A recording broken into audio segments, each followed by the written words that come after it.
Christians have never had to consider this. They have never tried to obtain salvation through those types of works of the law. They never tried to sacrifice rams and goats for salvation. And with their false application of works of the law being good deeds, they have actually made it that works. Actually, to them, it means good deeds, meaning doing his commands that were written in stone. That's what they consider works of the law to be.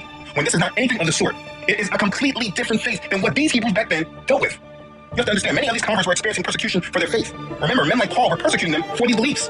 Many of the converts were ready to turn back and leave these uneasy, uncharted waters of faith and just ready to go back to the comfortable, familiar life of obtaining atonement through the works of the law. I mean, it's much easier to do things the way everyone around you has been doing things for years. If you sin, you go to the temple, you go to the Levitical priest, and you offer up a sacrifice. This is what everyone did. So for them now to say, we're going to believe in YAHUSHA for our atonement, it's a major thing. It's a major change. It requires faith. Because what if you're wrong? What if the way you're applying this and these prophecies are wrong?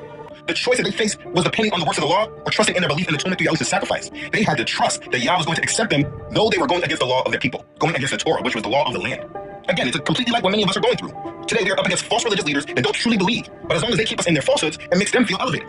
Now, we want to turn back to Yah, and we want to keep his commandments. We want to go back to his Torah and be obedient. And these Christians are not having it. They want to speak against us, call us a cult, place labels around us, all these things. And we are like these Hebrews, all going against the grain.